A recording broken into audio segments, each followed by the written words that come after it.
Tá bom. Bom, pessoal, o objetivo hoje é a gente bate papo para explicar a parte técnica, como que funciona o Bitcoin. Aqui, na última semana, está tendo muitas discussões sobre Bitcoin, tá todo mundo vendo lá para as aulas, e no meio de várias discussões o pessoal perguntou, mas como que não funciona? O Lasse até que está aqui, ele provocou bastante, mas eu não entendo o Lasse, eu não entendo o que é a questão da mineração, por que da cada está sendo gerado menos Bitcoin. Então, o objetivo aqui é passar um pouco nesses temas. Eu estou nesse assunto já há algum tempo, mas eu não estudo esse assunto com tanto afinco há algum tempo também. Pra vocês terem ideia, eu vou usar aqui alguns materiais que eu usei em apresentações que eu fiz em 2014 e 2013, final de 2013 e 2014. Então, estou falando aí de 7, 8 anos atrás.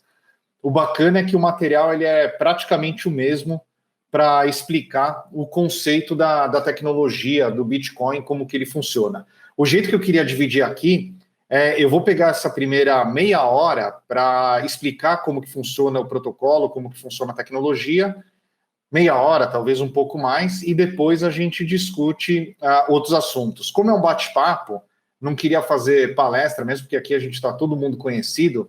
Se tiver qualquer dúvida, quer voltar, não gostou, achou que o que eu falei é besteira, Rafa, tem que levantar a mão aqui ou não? O pessoal abre o microfone e fala.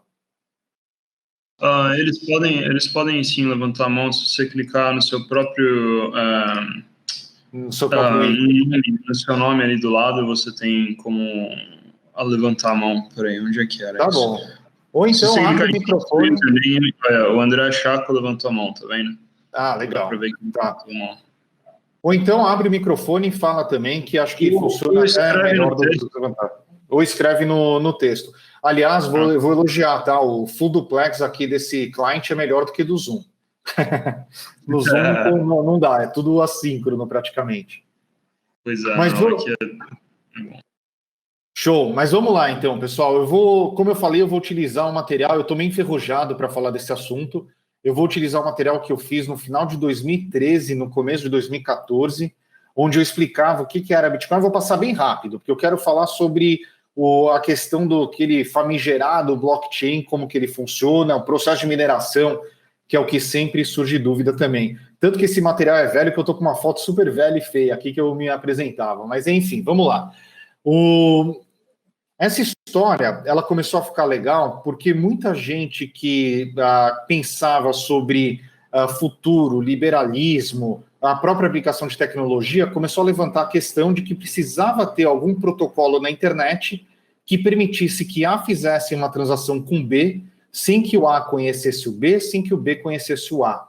Um protocolo, alguma coisa que garantisse trust, que garantisse a confiabilidade que essa transação ela seria uma transação válida. É a mesma coisa que você ir na feira comprar um pastel na feira, você dá uma nota de R$5 para comprar aquele pastel, você não conhece quem está te vendendo pastel. Quem está te vendendo pastel não te conhece, mas aquela transação foi válida e teve aquela troca de ativo. E o Milton Friedman, que é um cara que eu gosto bastante, já faleceu infelizmente, foi ganhador do Prêmio Nobel, ele falava que precisava disso no mundo. Alguma coisa que permitisse que você fizesse transação sem que A conhecesse B, sem que B conhecesse A, e aquela transação fosse válida. O Mark Andreessen, que também acho que vocês todos conhecem, ele falou que isso faltava na internet. E o Bitcoin, ele veio mais ou menos para responder isso. Ele é um protocolo que ele permite que transação seja feita entre partes, sem que as partes se conheçam, mas ele coloca uma camada de confiança na internet para que aquela transação ela seja uma transação válida. Aqui eu trago até algumas coisas, né? Que o Bitcoin com B maiúsculo é a rede, o Bitcoin com B minúsculo são os ativos. Rafa, como eu falei, eu tô meio enferrujado. Se eu falar alguma coisa que hoje em dia não vale mais, você tem que falar, tá? E depois eu vou entrar nos outros temas aqui.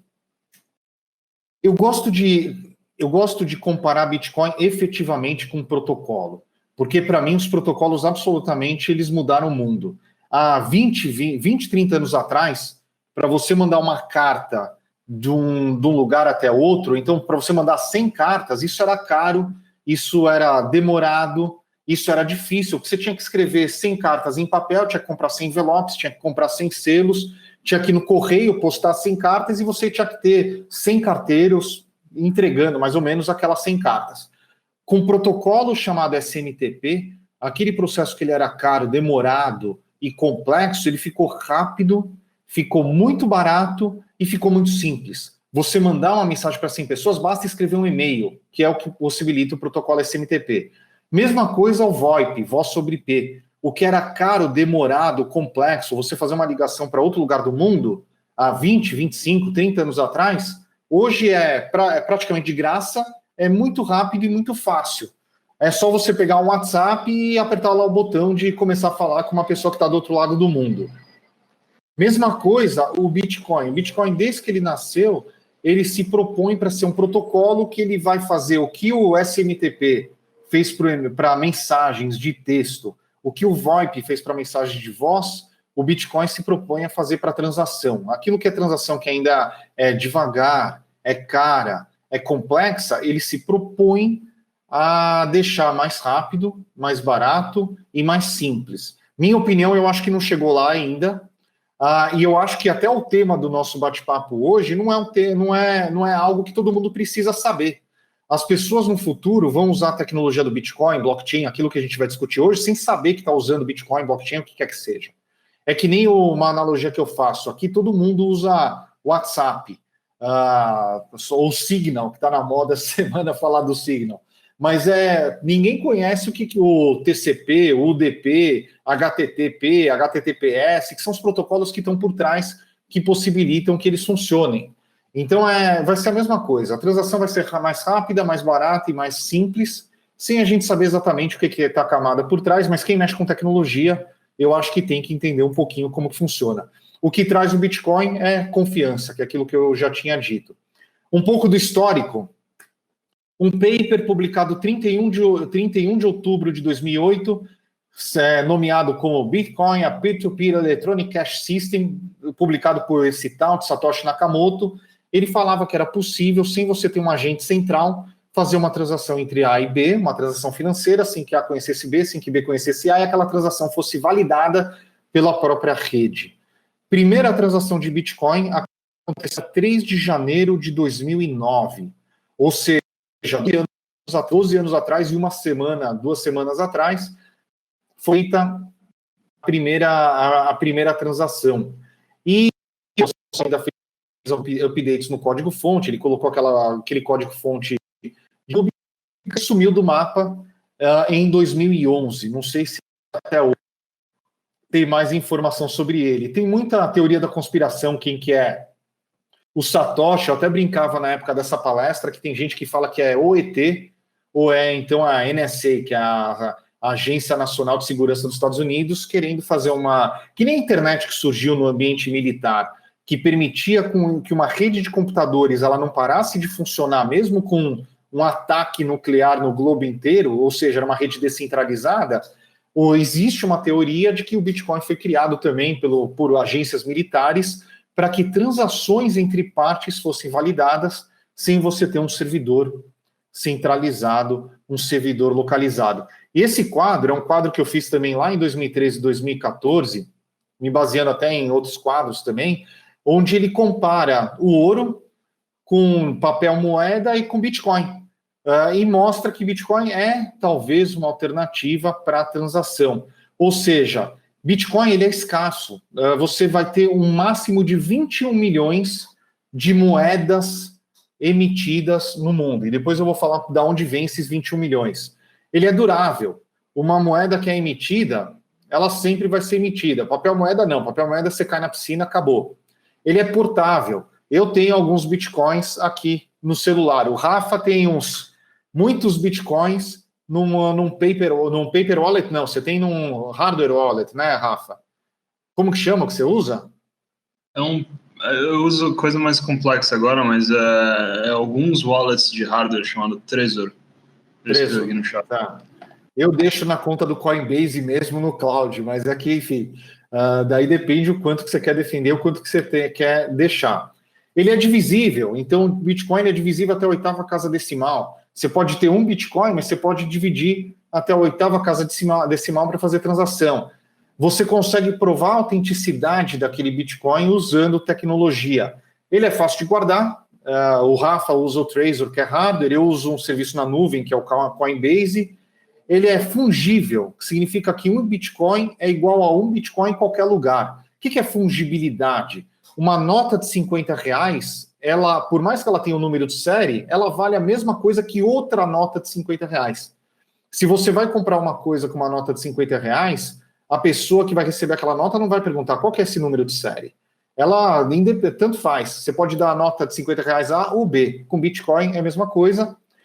A tecnologia que está no ar há 12 anos, ela nunca foi fraudada, então ela defende contra fraude, defende contra ataques maliciosos, então é uma tecnologia que realmente você imagina que tem todos os hackers do mundo tentando quebrar o Bitcoin, mas até hoje não conseguiram. E ela não está ainda amplamente disponível no mercado. Por mais que as transações hoje estouraram, por mais que um Bitcoin está valendo, sei lá quanto está valendo hoje, R$500 mil, ainda não é algo que a gente usa no nosso dia a dia, e não sei se a gente vai usar. Essa é outra discussão, eu estou aqui para fazer a discussão técnica de como funciona. E na época, vocês viram que eu fiz essa apresentação em 2014, né? Isso daqui eu estou trazendo aqui só como curiosidade. Mas eu mostrava que, na época, eu tinha o discurso que Bitcoin é o melhor dinheiro, é o futuro do dinheiro, porque só na minha vida, eu nasci em 1977, eu já passei por seis papel moeda diferentes. A inflação aqui, o gráfico de trás, o azul, mostra quanto que era a inflação ano a ano nessa minha vida financeira. Então, o Bitcoin, ele, em teoria, poderia ser uma alternativa para aquilo que a gente chama de papel moeda de país, papel moeda de absoluto. Mas é só como curiosidade mesmo. Deixa eu ver que outros slides eu tenho aqui que eu não lembro. A última vez que eu atualizei esse slide, o preço do Bitcoin estava R$750. Daí eu falava do BitInvest, aqui era a cara do BitInvest, que é a empresa que eu fundei lá em 2014, que depois eu vendi para a Foxbit, quando eu fui convidado para desenhar e para liderar o Cubo. E era engraçado que eu sempre falava como funciona o Bitcoin, eu mostrava esse slide. Eu falava, você tem a public key, depois eu vou explicar esse detalhe, tá? Você tem a public key que é para receber pagamento, você tem a private key que é para enviar pagamento. E daí eu mostrava, todo mundo pega o celular, baixa tal client. Quem pegar essa private key já vai ganhar agora meio Bitcoin. Então, toda vez que eu dava essa palestra, eu dava meio Bitcoin para as pessoas. Eu devo ter dado uns 10 Bitcoins aqui ao longo dessas palestras, porque as pessoas liam essa private key e conseguiam transferir os Bitcoins que estavam nessa private key para outra carteira. Hoje eu me arrependo, mas enfim, na época não era tão ruim, eu estava tentando divulgar a tecnologia. Aqui eu falava do BitInvest, blá, blá, blá. Legal, mas como que funciona, então, o negócio do Bitcoin? Eu vou pegar aqui também um material que eu dei no workshop lá na Waira, em 2014, que eu acho que ele é bem válido para explicar a parte técnica do Bitcoin. Qualquer dúvida que vocês tiverem, gente, pode abrir o microfone e fala a dúvida, porque eu vou ligar o play e vou embora, tá? Primeira coisa para saber como que funciona o Bitcoin, a gente tem que entender o que é uma função de hash criptográfico. Uma função de hash criptográfico é uma função que pega uma coisa e transforma numa outra coisa. Vou dar um exemplo. Eu vou pegar aqui a mesma função que o Bitcoin usa e vou pegar o primeiro resultado do Google. Vocês viram que aqui é tudo online real time, a gente não combinou. Vamos ver, SHA-256 online. O que é uma função de hash criptográfica? Só desligar esse Grammarly aqui. Ele pega qualquer input e ele transforma aquele qualquer input num output. Então, se eu der um espaço aqui, vocês vão ver que o que está aqui embaixo vai ser completamente diferente. Se eu voltar nesse espaço, ele vai dar o resultado anterior. Então, para o mesmo input, então vamos lá, para o mesmo input, eu sempre vou ter o mesmo output. Isso é uma função de hash criptográfico. Se eu colocar um ponto aqui, Vocês, ó, fica olhando aqui o output, tá? Se eu colocar um ponto no input, na entrada, vocês vão ver que o output vai mudar completamente. As características de um hash criptográfico é que o hash criptográfico ele tem que ter computação eficiente. Vocês viram que eu vou digitando aqui, ele vai mudando automaticamente, qualquer coisa que eu digito. Então, isso é computação eficiente. É muito fácil para um computador ele calcular o hash criptográfico. Ele é resistente a colisões, quer dizer que não vão existir, na melhor das hipóteses, isso depois eu vou comentar sobre isso, tá? Mas não vão existir, na melhor das hipóteses, dois inputs diferentes que vão dar o mesmo output. Uma boa função de hash criptográfico significa que não vai ter colisão. Não existe maneira de eu ter dois inputs que vão dar o mesmo output. Depois eu vou abrir um parênteses sobre isso. Quem tiver dúvida sobre isso, segura aí. Ele vai esconder informação e ele vai parecer randômico. O hash criptográfico que eu estou usando aqui, o SHA-256, ele é uma função que ele é de one way. Ele é de uma via só. De um input, ele gera um output, mas você nunca do output vai conseguir chegar no input. Vou dar um exemplo. Mussum Y. Vamos lá. Eu vou pegar um lore Y aqui. Não sei se vocês conhecem daqui, mas é o que eu mais gosto, tá? Vamos fazer uns 5 parágrafos.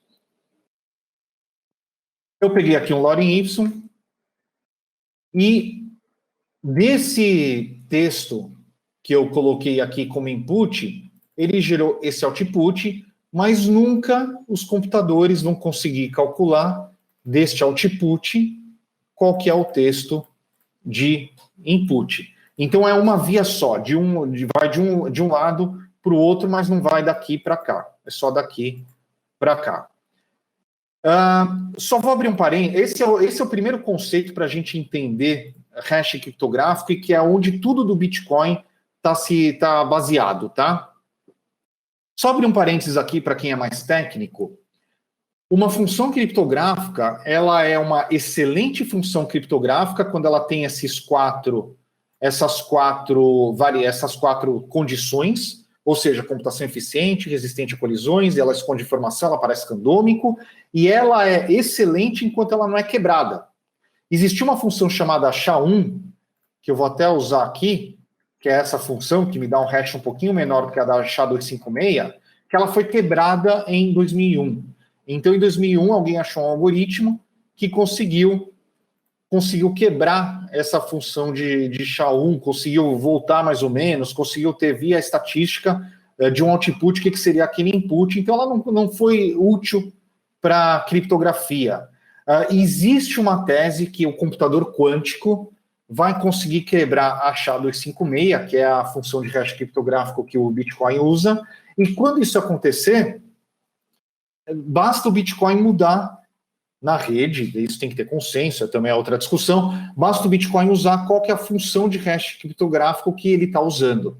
Já existem funções de hash criptográficos mais fortes, já tem a SHA-512. Vocês vão ver que o output que ele gera, ele é muito maior, e assim como outras. Mas hoje vamos se ater a SHA-256, que é a função criptográfica que o Bitcoin usa. Vamos seguir aqui. Gente, se tiverem dúvida, é para ir falando, tá? Isso eu vou pular. Tá. Então, tudo isso daqui eu vou explicar de outro jeito. Ok. Vou parar aqui. Como que o Bitcoin, ele funciona efetivamente?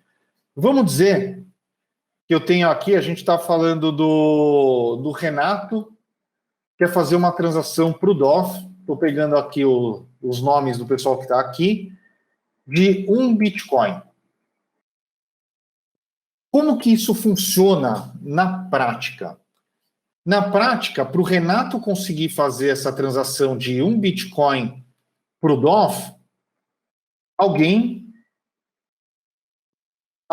antes, deixa eu fazer antes, né? Vamos fazer direito aqui.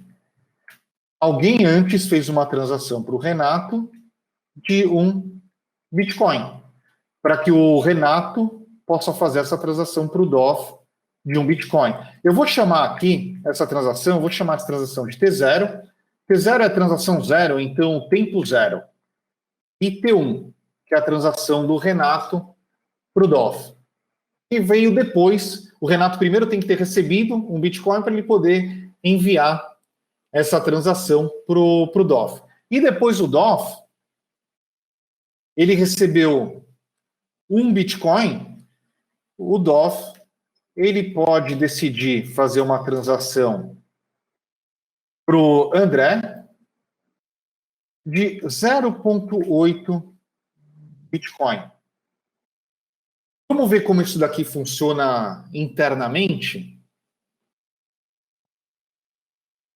Essa transação de alguém para o Renato, ela vai ter um hash de transação. É aquele hash criptográfico que eu expliquei antes, mas eu vou entrar nisso daqui depois. Mas tudo bem. Essa transação do Renato, se eu for abrir de alguém para o Renato de um Bitcoin, se eu for colocar uma lupa em cima dessa... Desculpa, não vou fazer dessa agora não, vou fazer dessa daqui primeiro. Se eu for colocar uma lupa em cima da transação do Renato para o DOF, para ver como que ela funciona internamente, essa transação, ela é uma transação que tem inputs, que no caso é a transação 0, e ela vai gerar outputs, que é o que eu estou chamando aqui da transação 1, que é do Renato para o DOF. Se eu for colocar uma lupa aqui na transação do DOF para o André, ela é uma transação que ela tem inputs, que foi a transação que o DOF recebeu do Renato, né? Que é essa transação 1, e que ela gera outputs. Vou chamar de outputs aqui para ficar consistente. Eu chamei essa transação aqui de T2. Ela vai ter um output de T2, que é uma transação do DOF para o André, de 0,8 Bitcoin. Só vou colocar o valor. Eu falei que eu estava meio enferrujado, gente. Antigamente eu fazia isso daqui sem pensar. De 1 Bitcoin aqui. E ela gerou um outro output, eu vou chamar de T2 linha, que é do DOF para o DOF, de 0,2 BTC.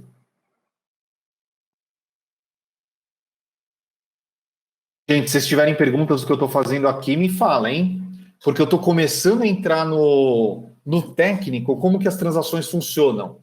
O Bitcoin, ele é baseado num conceito, que é um conceito lindo, que é um conceito que eu vou chamar de Transaction Chain, o encadeamento das transações. No mundo, nada se cria, tudo se transforma. Minto, daqui a pouco a gente vai criar, mas vamos guardar isso para depois. No mundo, nada se cria, tudo se transforma. E um dos primeiros conceitos lindos do Bitcoin é que todas as transações elas são encadeadas. Todas as transações elas ficam no chamado Transaction Chain.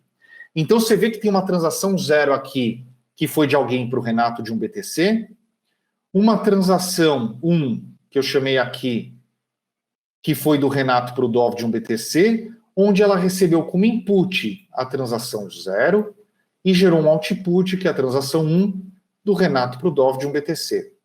E eu fiz depois uma transação 2 do DOF para o André, de 0,8 BTC, que se eu colocar uma lupa, usou como input a transação que o DOF tinha recebido do Renato e gerou 2 outputs.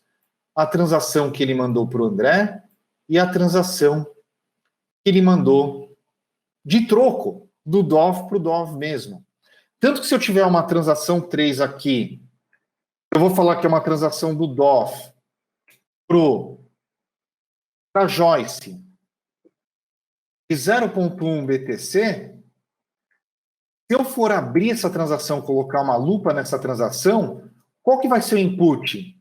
Dov, você que está aí, qual que vai ser o input da sua transação? Vou fazer chamada oral aqui. Dov? Ele tá sem som, mas ele escreveu ali no chat.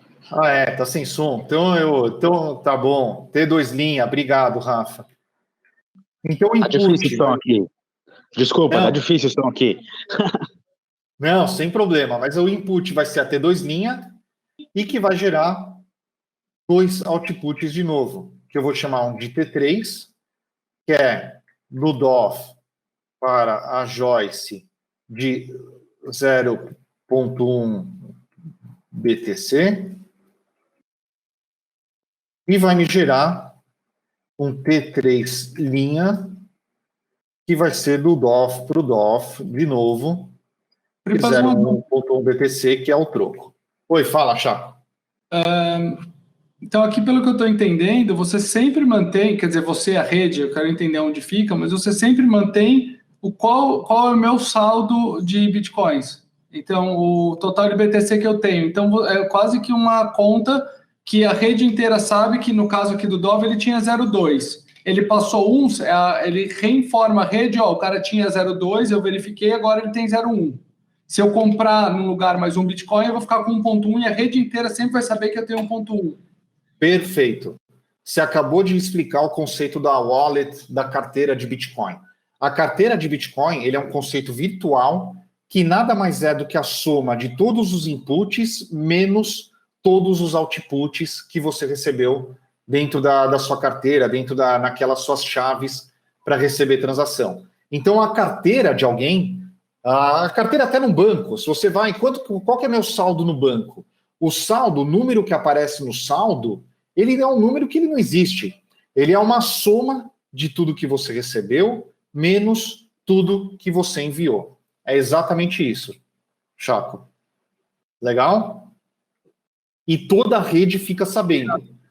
Se eu falo, por exemplo, naquela minha apresentação original, se eu falo que eu sou o dono dessa public key, se qualquer um for, deixa eu mostrar aqui, eu dei um copy na public key, tá? Eu vou no blockchain.info, que é o que eu usava. Rafa, qual que você usa hoje? Esse continua sendo melhor? Blockstream.info. Blockstream.info, esse eu nem conheço. Então vamos lá, blockstream.info. Se eu colocar aquela minha transação, que eram os bitcoins que eu dava para o pessoal na apresentação e eu mudava essa carteira de tempos em tempos, olha o que vai aparecer. Ela teve 7 transações. Aqui transações onde recebeu coisa, transações onde enviou coisa, e aqui está mostrando todos os inputs e os outputs de cada uma dessas transações. O Bitcoin dizem que tem anonimato se eu não mostrar essa minha chave para ninguém, tá? Mas a partir do momento que eu mostrei essa minha chave, todo mundo sabe o que eu recebi e o que eu enviei. E pior, a partir do momento que eu mostrei esta chave, que é a chave privada, todo mundo consegue consumir as transações, ou seja, consegue gastar consegue gastar os outputs que foram enviados para aquela chave pública. Aliás, deixa eu ver se não tem saldo aqui. No output. Ô, Pripas, o detalhe é, acho que só para completar, deixar 100% claro, a informação do saldo nunca está armazenada em lugar nenhum, ela é sempre calculada em cima das transações. Obviamente você tem cash nos clientes, etc., mas essa é exatamente a ideia. O chain é o ledger, né? É o como é que se diz? O extrato. O extrato é público.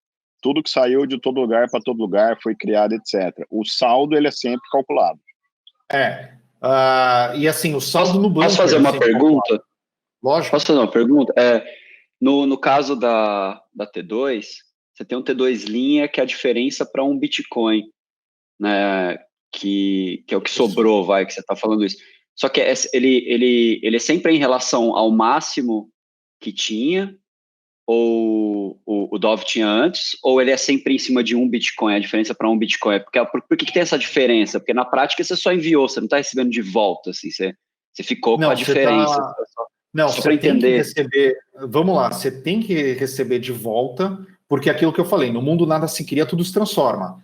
Então, se você usou como um input algo que tinha 0. Se você usou como input o T1, que esse T1 tinha 1 BTC, você tem que gerar outputs de 1 BTC.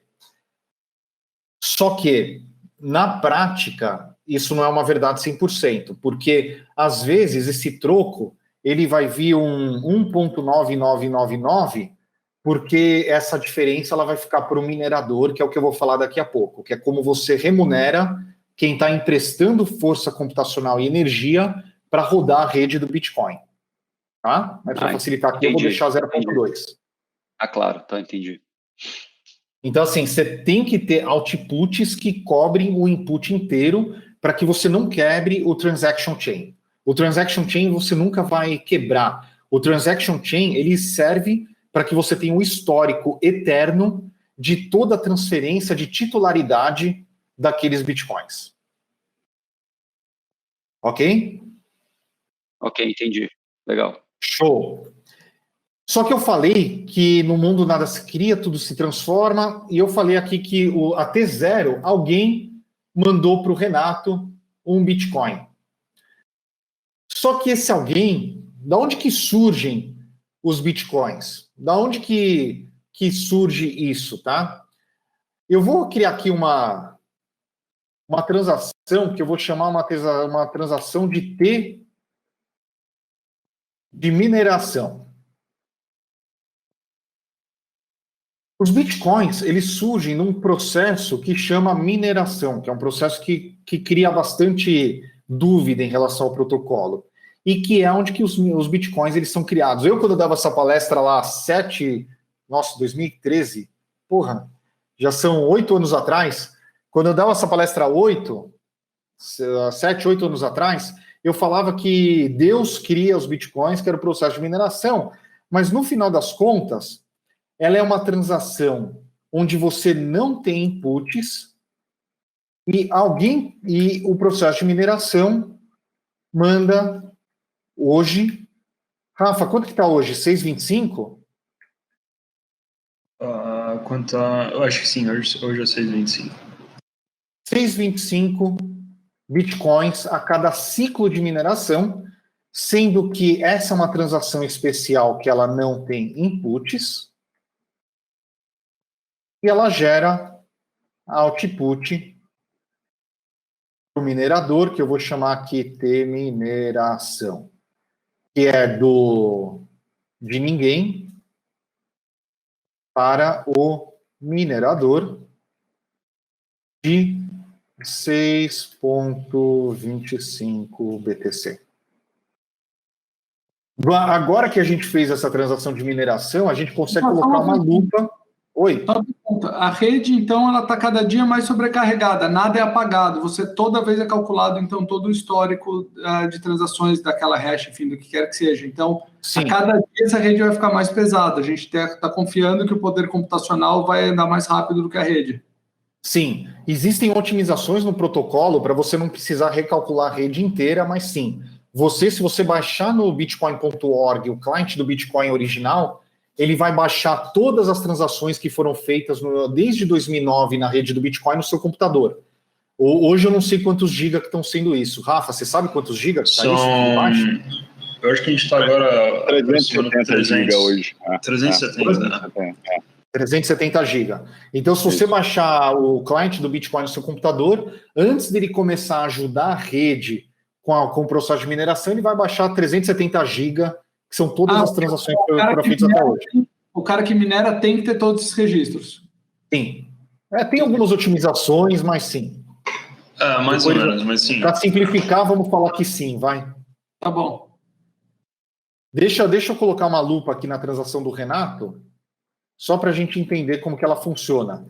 Então, o input dessa transação do Renato é o que eu chamei aqui de T mineração, e que gerou o outputs, que é o que eu chamei de T0, que foi do minerador para o Renato. Esse alguém eu não vou mais chamar de alguém, tá? Vou chamar de minerador. Esse alguém não vou chamar mais alguém, eu vou chamar de minerador. Que é do minerador para o do Renato de 1 Bitcoin e gerou um T0 linha, que foi do minerador para o minerador de 5,25 BTC. Pronto, agora a gente tem o nosso transaction chain completo desde a mineração da moeda. Isso significa os primeiros bitcoins que foram minerados pelo Satoshi, a gente consegue ver todas as transações que saíram dele. Provavelmente, acho que não saiu transação nenhuma. No blockchain.info tinha endereços... deixa eu ver. Bitcoin address first. Bitcoin first address.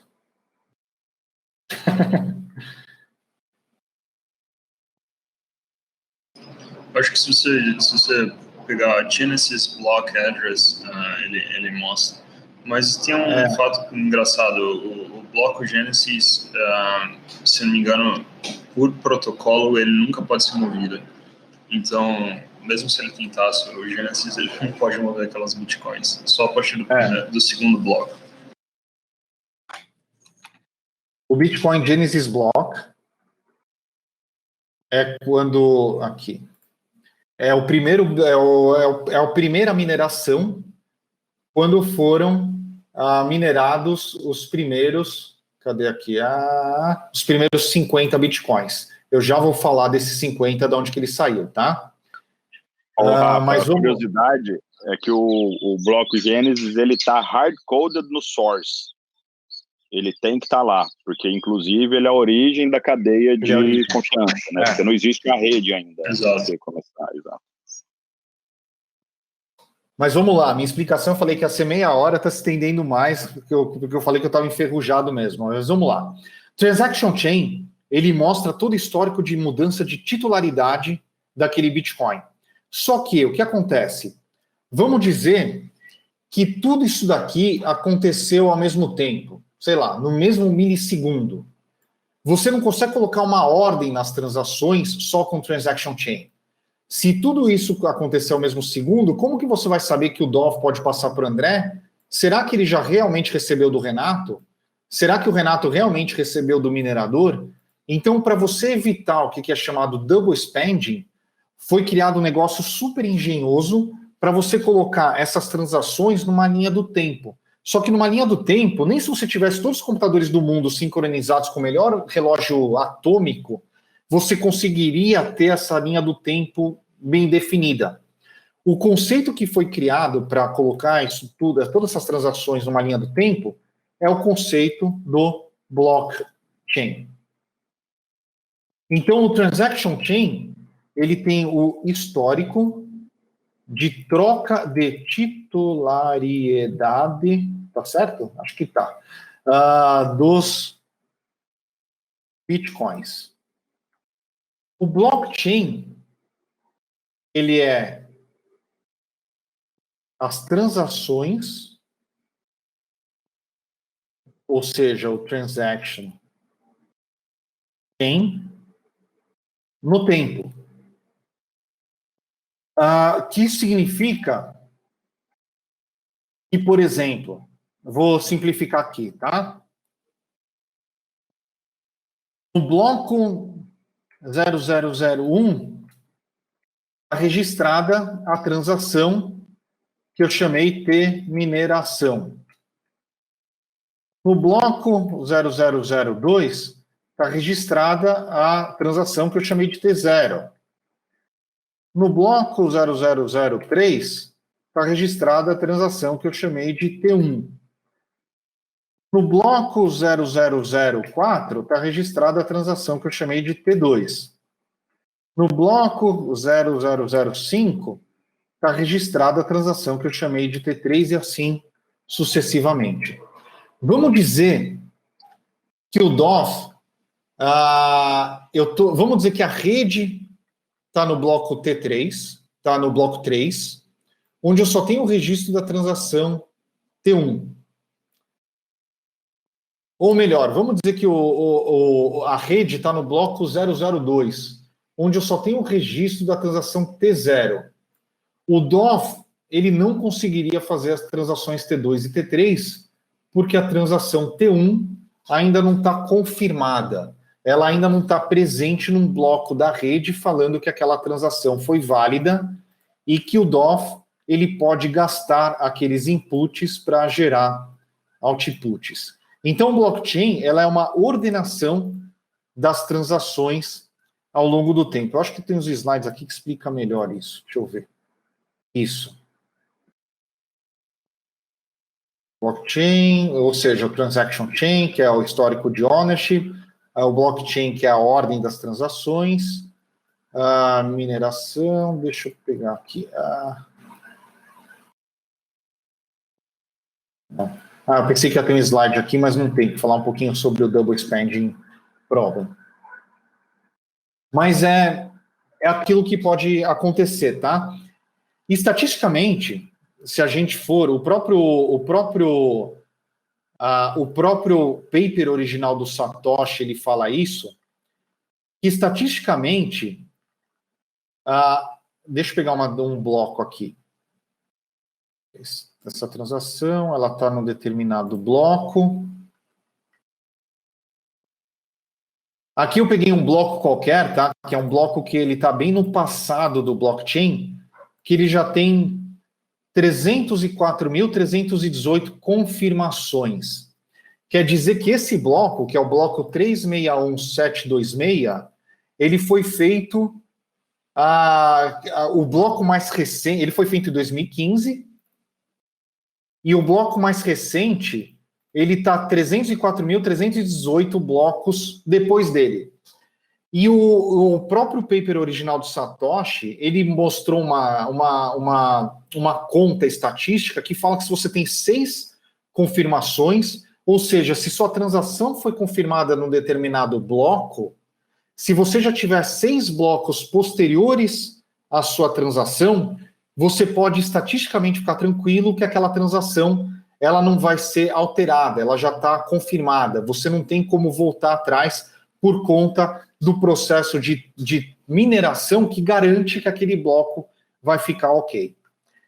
Eu estou entrando na parte mais confusa do negócio, que eu vou falar processo de mineração. Vamos então agora, eu vou simular o processo de mineração, que vocês vão entender isso um pouco melhor, tá? E, gente, se tiverem dúvidas aqui, vocês vão falando, tá? Legal. Flávio, Oi, Vanessa. Eu podia saber só no começo das suas anotações, eu queria só pegar uma anotação ali em cima. Sobe um pouquinho o seu bloco de notas, por favor. Até o topo. Tá, obrigada. Já peguei aqui. Ô Prips, só uma dúvida. Você falou de bloco 1, 2, e aí você não colocou as telinhas, assim, tem algum uma lógica ou você simplesmente deu um exemplo? Ele é um conjunto de transações que lá dentro? Ele é um conjunto de quaisquer transações que o minerador queira colocar num bloco e minerar. Tá. E eu vou simular agora, vai ficar mais claro, tá? Vamos simular o próximo bloco da rede. Deixa eu ir aqui no blockstream.info. Legal. A rede agora está no bloco 666, olha que número sugestivo. 666044. Ok? Vocês estão vendo que a rede está nesse bloco? Lá, sim. Se fala ok, senão não sei se vocês estão vendo. Sim. Tá. Então eu vou fazer o seguinte, ó. Vamos lá. Opa, cadê? Vou mudar para cá que daí fica mais fácil. Então, ó, bloco atual é o bloco tal. Hash do bloco atual é isso daqui. Se esse é o bloco atual, como minerador, eu vou tentar achar, eu sou um minerador agora, eu vou tentar achar o bloco 666045. Legal? Nesse bloco 666045, eu vou colocar aqui as transações que eu quero que sejam confirmadas nesse bloco. Pelo transaction chain e pelo blockchain, eu consigo muito fácil, com o poder computacional atual, ver se qualquer uma dessas transações elas estão ok para serem incluídas no meu bloco como minerador. Então, eu, como minerador, olha o que eu vou fazer. No meu bloco, eu quero colocar, primeiro, a transação de mineração. Então, é a transação onde eu vou dar de ninguém para eu. Eu sou minerador, né? De 6,25 BTC. Depois eu vou falar de onde sai esse 6,25. E daí, essa daqui eu vou chamar ok. E daí aqui eu vou colocar também a transação 1, para ir na sua pergunta, lá, se eu quero, eu vou escolher a transação 2 e vou escolher a transação 3, T3 linha. Eu vou chamar isso daqui de transação, sei lá. Dá um nome bonito. O Rodrigo, da Bayer, da Redpoint, se ele estivesse aqui, ele ia chamar essa transação de Odete, tá? Então eu tenho a transação Odete, T1, T2 e T3 no meu bloco. E para que esse bloco ele seja minerado, ele seja válido, vou só deixar aqui bonitinho, eu tenho que achar um hash que vai funcionar como se fosse uma fechadura do meu bloco, para que esse bloco ele seja válido na rede como um todo. E esse hash ele é calculado com todas as transações do bloco, mais o que é um número aleatório, um número qualquer, que eu vou chamar de nonce, que eu vou colocar aqui como 0. Como que funciona isso? Eu pego esse bloco, eu vou colocar na minha função de SHA-256 todas as informações daquele bloco, e vou alterando esse nonce. Vocês estão vendo o que eu estou fazendo, né? Lá, se eu vou usar você para falar. Sim, sim. Eu vou ficar testando esse nonce na minha função criptográfica até que esse nonce ele responda à dificuldade da rede. Que a dificuldade da rede está exigindo que esse hash do bloco tenha 1, 2, 3, 4, 5, 6, 7, 8, 9, 10, 11, 12, 13, 14, 15, 16, 17, 18, 19 zeros à esquerda no meu hash. Então, o processo de mineração nada mais é do que eu, como minerador, eu falar, olha, rede Bitcoin, eu vou tentar minerar esse bloco usando a minha função SHA-256 e a dificuldade da rede, que eu já vou explicar o que é a dificuldade da rede, está dizendo que para o meu hash ele ser válido, ele tem que ter 19 zeros à esquerda. Vamos ver se eu tenho... Opa! Eu achei um zero à esquerda aqui. Vocês lembram que eu falei que esse número ele é completamente aleatório, né? Eu, com o meu esforço manual, eu achei um zero à esquerda. Eu vou tentar achar 2. Vamos ver. 3, 24, 25, 26, 27, 28, 29, 30. O processo de mineração nada mais é... Opa, aqui com 33 eu achei um zero à esquerda, mas eu quero tentar achar 2. O processo de mineração nada mais é do que colocar computadores super potentes para, em vez de ficar fazendo essa conta, que nem eu estou fazendo aqui na mão, eles fazerem essa conta de um número aleatório, que uma vez que um número aleatório é encontrado com, agora, na dificuldade da rede, 19 zeros à esquerda, você achou um cadeado que fecha aquele bloco, aquele cadeado pode ser enviado à rede, e uma vez que ele é enviado à rede, é um cadeado válido, vocês viram que a primeira transação que eu coloquei é uma transação que está me remunerando, que é uma transação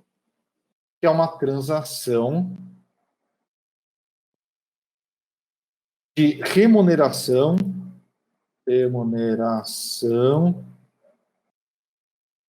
ao minerador. O trabalho de mineração nada mais é do que ficar apostando na loteria de uma forma computacional muito grande para eu achar um hash criptográfico que me responda à dificuldade da rede. Antes que vocês tenham perguntas, o que é a dificuldade da rede? E isso vai gerar muita pergunta, tá? Então eu vou ficar achando aqui um hash, onde esse hash, que é um número aleatório, para ele ser válido, ele teria que ter 1, 2, 3, 4, 5, 6, 7, 8, 9, 10, 11, 12, 13, 14, 15, 16, 17, 18, 19 zeros à esquerda. Está aí a dificuldade. Está aí o que milhões e milhões e milhões de computadores e GPUs ficam fazendo toda hora. Ficam testando um bloco desse no SHA-256 para que você ache um número aleatório com 19 zeros à esquerda. Da onde vem essa dificuldade da rede? Essa dificuldade da rede vem de um negócio extremamente inteligente que o Satoshi fez de gerar escassez e equilíbrio na rede do Bitcoin. O algoritmo, ele se autoequilibra de acordo com o número de computadores que existem minerando no mundo como um todo. Em média, cada bloco é minerado a cada 10 minutos. Rafa, de quantos em quantos blocos que é feito o reequilíbrio do... 2000 e... Eu não lembro se é 2001 ou 2056, mas alguma coisa assim. A cada 2000, a cada aproximadamente 2.000 blocos, o próprio algoritmo equilibra a dificuldade de mineração da rede. O que eu quero dizer com isso? Eu quero dizer que se os blocos estiverem sendo minerados em menos de 10 minutos, o que acontece? Isso aumenta um zero à esquerda. Zero à esquerda na dificuldade do hash. Se os blocos estiverem sendo minerados em mais de 10 minutos, ou seja, saíram computadores da rede, eu tenho que diminuir a dificuldade da rede, diminui um zero à esquerda. É isso o processo de mineração. O processo de mineração nada mais é do que ficar achando esse hash maluco, que é um processo de loteria. Por conta da característica da função criptográfica, não dá para saber quando que vão ter esses zeros à esquerda, então é bilhões e bilhões e trilhões de transações, de cálculos sendo feitos para achar esse bilhete da loteria. Uma vez que achou esse bilhete da loteria, a transação é enviada para a rede, é feita uma cópia em todo mundo que está... porque aquela cópia é uma cópia válida, é feita uma cópia em todo mundo que está rodando o cliente do Bitcoin. Então, Chaco, que você tinha perguntado, se você baixar no seu computador, depois de baixar os 350 GB de tudo, se eu achar essa transação, se eu achar esse cadeado, você vai receber como se fosse um peer-to-peer, como se fosse pirataria de música. É o mesmo conceito que foi utilizado aqui na rede Bitcoin. Você vai receber aquela transação como uma transação válida e eu vou ter a minha remuneração de minerador. E a dificuldade ajustada para que, na média, cada bloco seja minerado a cada 10 minutos, simplesmente aumentando um zero à esquerda aqui do hash que tem que ser encontrado, ou diminuindo um zero à esquerda do hash que tem que ser encontrado. Ô Pripas, tem uma dúvida, que tem a ver com a dúvida lá que eu coloquei no grupo. Eu lembro que eu li, você não falou isso, mas eu imagino que tenha um número de transações mínimo para ser considerado um bloco, né? Não é, você não pode, num bloco, ter 3 transações que você fez, você não pode. Você pode. Pode. Pode. Mas pelo menos até onde eu estudei o protocolo, quando eu estava estudando a fundo, você podia. Não sei se hoje mudou isso, mas pode. Tá, mas você pode, ele é flexível o bloco, você pode colocar quantas transações você quiser, é isso? Isso, inclusive voltando à sua dúvida anterior, lembra que você perguntou aqui se o troco é do total, né? Eu posso decidir que o troco ele é menor para que o minerador dê mais ênfase para o meu bloco, ele confirme primeiro o meu bloco. Porque se eu colocar que aqui é 0.1, eu vou criar uma transação T2 linha a linha, do DOF para o minerador de 0.1. E esse é um incentivo que eu posso colocar na minha transação para que o minerador escolha a minha transação primeiro para entrar no próximo bloco. O que tem limite, Lance, é o tamanho do bloco. O tamanho. Existe um tamanho máximo do bloco. Então, em teoria, você tem um incentivo para o minerador colocar o maior número de transações que gera o máximo de FIIs. Lembra que vai chegar uma hora que não tem mais Bitcoin sendo gerado. Então, a capacidade computacional da rede vai ser remunerada só pelos FIIs transacionais, entendeu? Entendi. É que minha dúvida, que como tem um limite de espaço, assim, né? Que você tem uma capacidade máxima do bloco lá.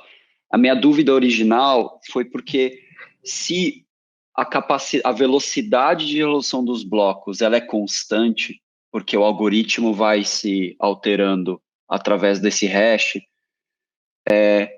como é possível que a rede consiga dar conta do aumento de transações que o Bitcoin vai ter pela popularidade, etc. Esse foi meu... Pô, se multiplicar por 50 vezes ou 100 vezes o número de Bitcoin, isso está fazendo o preço aumentar, as coisas estão ficando cada vez mais...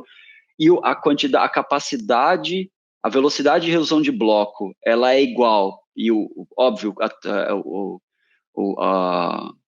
né, ele tem um limite, vamos dizer, de certa forma, não é de número de transações, mas acaba que acho que não dá para ter todas as transações, tem um limite, vai chegar um momento. Como é que isso é suportável, entendeu? Como é que isso funciona? Foi aí que a minha dúvida surgiu. Essa é uma ótima questão, essa é uma das maiores discussões que tem, tanto que surgiram outras alternativas ao Bitcoin, exatamente ou aumentando o tamanho do bloco, ou então fazendo um esquema para que ele conseguisse ser mais, para que a escala ela fosse maior. Hoje essa discussão, daí Rafa, Manuel, vou precisar da ajuda de vocês, que eu não acompanho tão a fundo essa discussão hoje em dia, mas é uma das grandes discussões que ainda estão em pauta. Aí só para eu confirmar, para eu continuar, Manuel, só para você entender exatamente por que eu levantei esse ponto, porque eu falei assim, um aumento do valor do Bitcoin, ele está baseado ou no preço especulativo, porque eu estou revendendo entre pessoas, ou, né, na verdade, porque ele está sendo usado para fins de adesão em negócios, ele está realmente sendo usado para um valor mesmo, um valor de uma transação financeira. E aí, o que eu estava discutindo é se o limite, a quantidade de transações está mais ou menos constante, porque ela não consegue crescer tão rápido, mas o preço está skyrocketing. A minha questão foi, será que isso não é uma questão especulativa e não por uma adesão? Porque dado que a adesão não consegue aumentar tanto porque ele tem um limite físico de velocidade, e essa foi aí que eu falei, pô, será que ela está fazendo, o crescimento do preço está em base de valor mesmo, ou simplesmente de transação? Calma, eu vou entrar nisso. Foi aí que surgiu. Eu vou entrar nisso agora, tá? Que eu não falei da escassez ainda dos bitcoins. Então, eu só queria... Rafa, Manuel, se vocês pudessem comentar sobre a escala de transacional do Bitcoin, qual que é a discussão mais atual em relação a isso?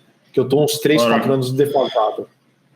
Cara, vamos lá. Eu vou falar isso um pouco na minha parte, mas basicamente a gente foram criados segundos layers de transações. Então, Bitcoin, a teoria atual das pessoas que trabalham com isso, eles estão tentando transformar o Bitcoin num settlement layer. Ou seja, você não vai fazer a transação para o seu café na rede do Bitcoin. Você vai usar a rede de Bitcoin para fazer o settlement no final do mês, por exemplo. Então você vai ter um canal aberto, por exemplo, com o seu café ou com o seu banco, onde você pode fazer daí um número de transações muito grande, instantâneas, elas não levam mais 10 minutos para serem confirmadas, e daí elas só entram no blockchain no final do mês, quando vocês algum partido da transação resolver fechar a conta. Então, eu vou falar isso, o nome disso é Lightning Network. É a maneira atual que as pessoas estão desenvolvendo e escalando Bitcoin, e a outra maneira mais simples seria simplesmente aumentar o número do bloco, o tamanho do bloco. Hoje o bloco leva, acho que, 1,5 MB. Então, cabem mais ou menos umas 2.000 transações. Se você dobrar o tamanho do bloco, você pode facilmente ir para 4.000 transações. Só que o problema disso é, logo, se você faz isso por muito tempo, você vai de um cliente que precisa de 370 gigas, você vai precisar de mais de 1 tera de espaço muito rápido. Então, tem um custo daí para a rede inteira de armazenar isso, por isso que a gente quer manter esse tamanho do blockchain inteiro o menor possível para você aumentar a acessibilidade, para que daí uma pessoa na África ela possa sincronizar com o Bitcoin da mesma forma que uma pessoa nos Estados Unidos ou na China ou na Antártica ou onde quer que esteja, entende? Mas eu vou falar mais disso mais para frente. E Lassi, só para você ver, usando exemplo real, lembra aquele bloco que a gente tinha visto como exemplo, né? O 666.044, ele tem cerca de 1,5 MB, que é o que o Rafa falou, e enquanto a gente estava conversando, ele já teve 5 confirmações. Quer dizer que a rede, ela não está mais no 666.044, ela está no 666.049. Tanto que se eu vier aqui... Você pode ver que ela teve 2.800 transações. Isso, ó. Olha quantas transações cada um dos blocos está colocando e o tamanho deles. Legal? Oi. Uma dúvida só de prazo que eu fiquei. Você falou que a cada X tempo, a cada X blocos, geram-se 6,5 bitcoins, correto? Isso, vou falar isso agora.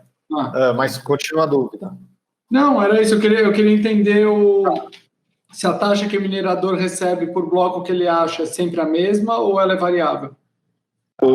Tem só uma pergunta antes. Tá querendo ver o ROI, certeza. Oi?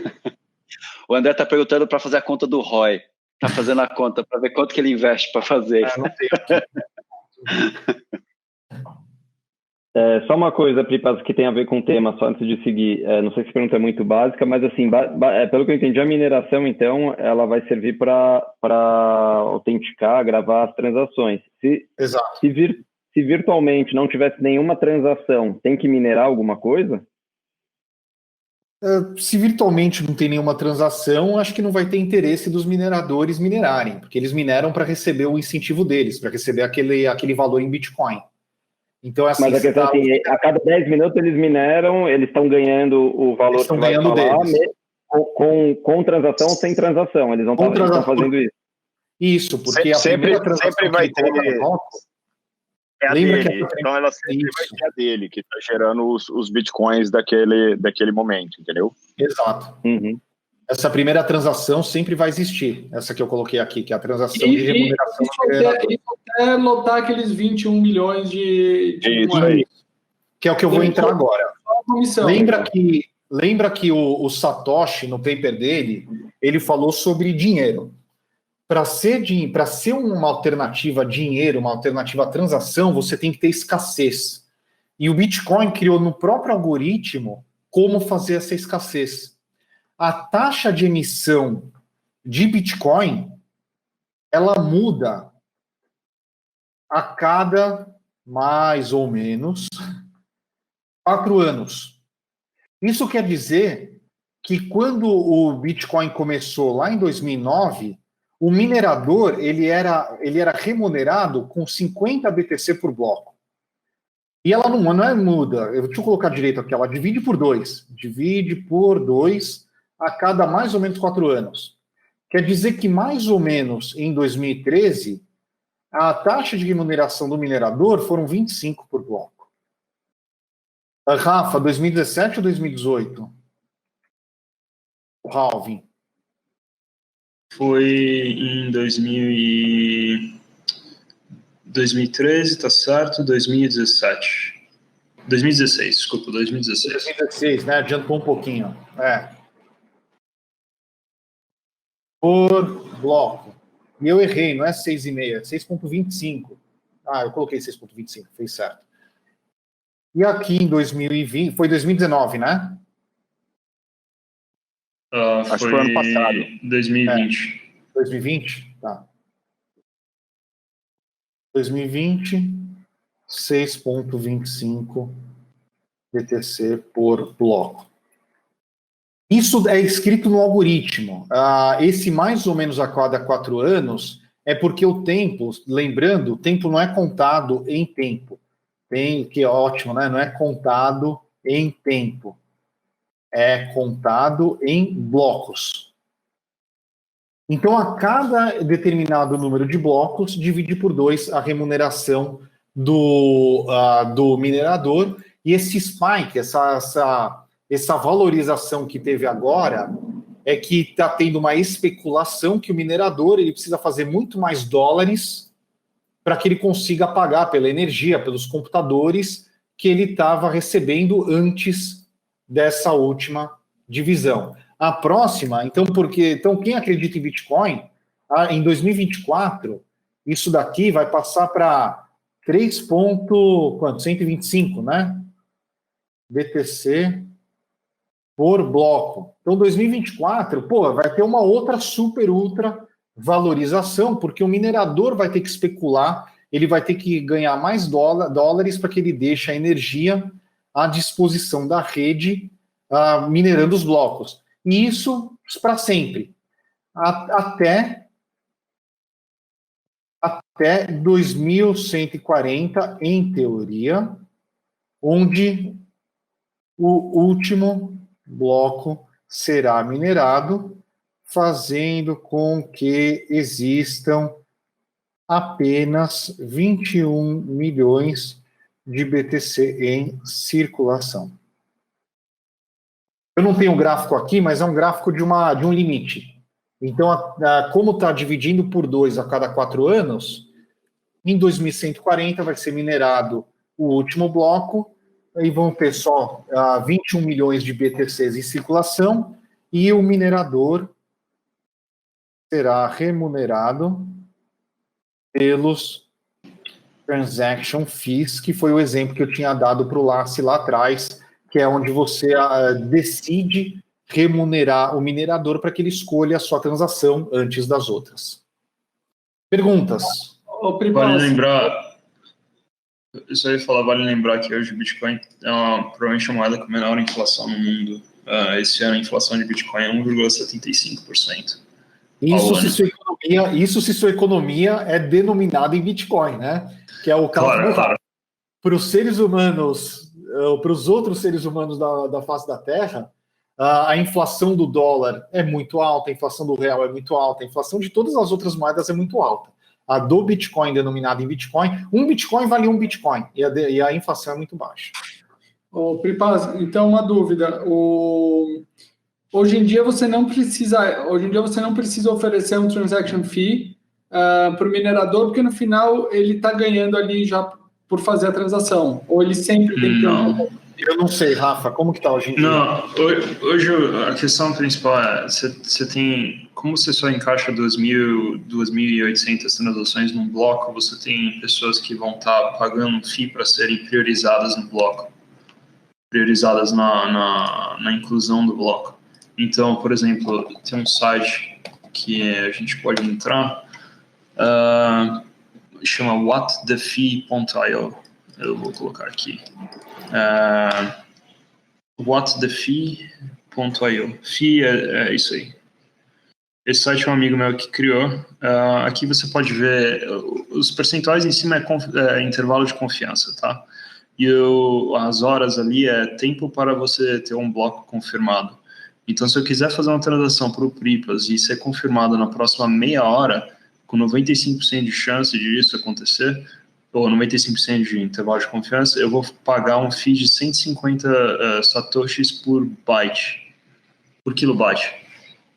de transação. Então, quando eu vou fazer transferência, eu posso acertar o FII manualmente, eu coloco lá 150 e eu tenho uma garantia quase de que vai ser incluso, se não na próxima hora, dentro das próximas 2 horas.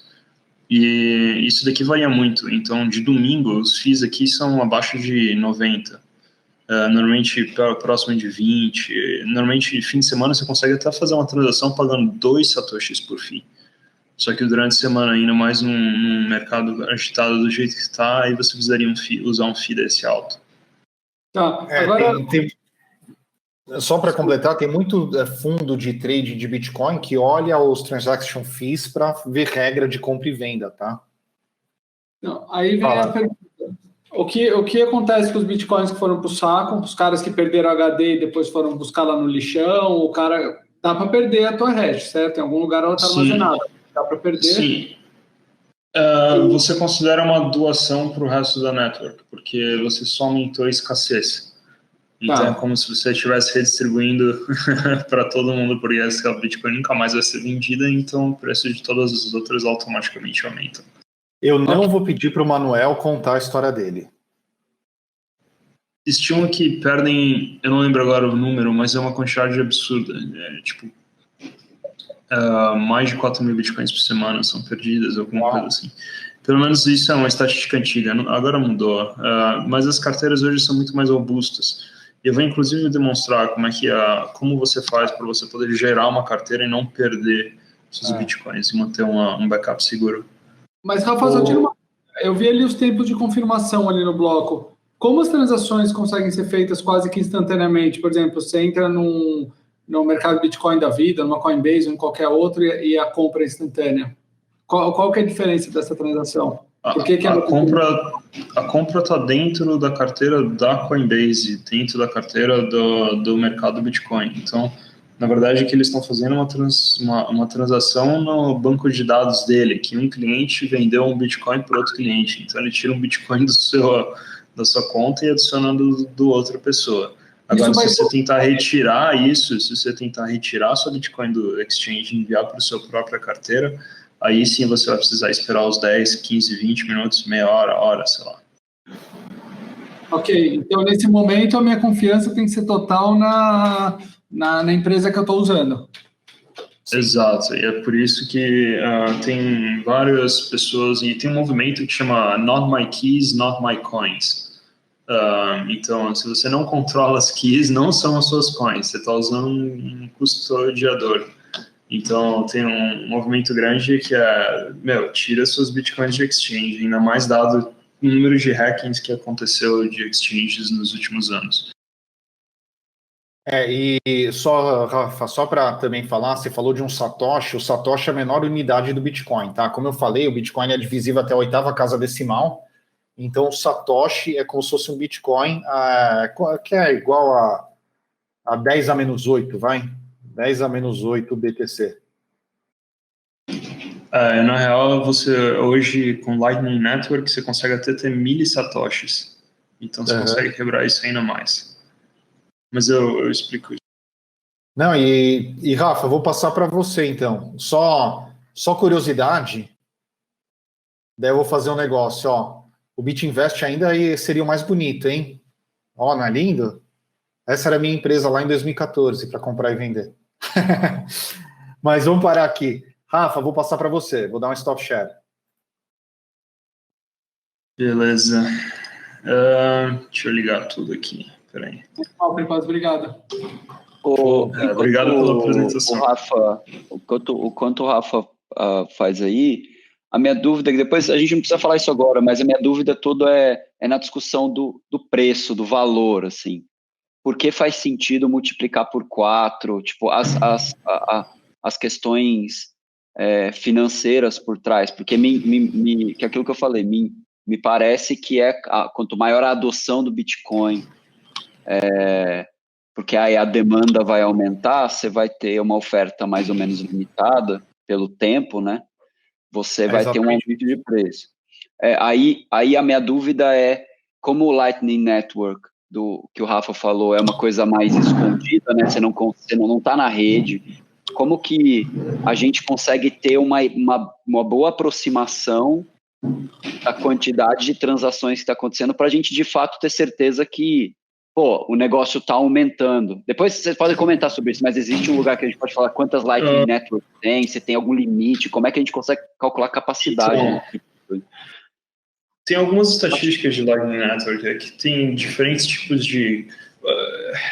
Antes de eu explicar, eu posso incluir isso na minha apresentação, se você topar, porque senão eu vou pular uma parte para frente e eu queria trazer esse pessoal para a mesma página, pelo menos. Isso aqui é um diagrama, na verdade, até meio outdated, já tem mais de um ano isso, mas é uma imagem que diz sobre... Peraí, talvez essa imagem não esteja do maior tamanho.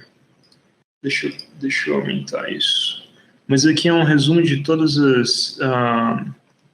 as tecnologias ao redor de Bitcoin que estão sendo desenvolvidas, que são relativamente novas. Deixa eu fazer... Opa, beleza. Deixa eu alterar o screen share aqui.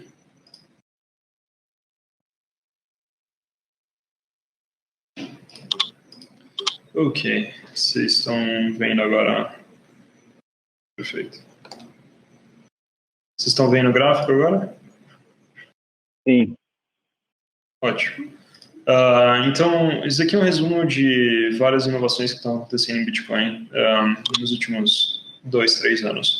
E porque é uma coisa muito fácil a gente pensar, se a gente quer pensar Bitcoin como uma plataforma, como o Pripa estava sugerindo, de que no futuro provavelmente a gente não vai estar usando Bitcoin, a gente precisa criar toda uma infraestrutura ao redor do protocolo para poder extrair valor, certo, do protocolo, torná-lo mais útil. Então, uma coisa que eu acho que o Pripas não comentou, Bitcoin, por exemplo, você pode ter uma linguagem de scripting dentro do Bitcoin, onde você pode criar alguns smart contracts, que não é no nível do Ethereum, que o Ethereum você pode literalmente rodar programas completos, mas é uma linguagem de scripting mais simplificada, que não é Turing Complete, mas você consegue fazer smart contracts dentro de Bitcoin. Então, quando você pode ver aqui nessa parte do gráfico Smart Contracts, tem uma série de tecnologias que estão sendo desenvolvidas nos últimos anos. Uma das coisas mais excitantes na implementação do protocolo hoje é esse Mast Taproot, que vai poder permitir smart contracts muito mais com uma performance, um tamanho menor, que vai ocupar um tamanho dentro do bloco muito menor do que hoje é possível. Fora smart contracts, Bitcoin tem toda uma questão de privacidade. Então, exatamente como o Pripas demonstrou, que você consegue ver a transação, da onde veio até a geração daquela Bitcoin pelo minerador, você consegue ver todo o trajeto daquela Bitcoin, no momento que ela foi gerada até o momento que passou pela sua carteira, onde você gastou, tem um problema de privacidade grande em Bitcoin. Ainda mais porque hoje muitos exchanges e serviços requerem que implementar procedimentos de Know Your Customer, ou KYC, né?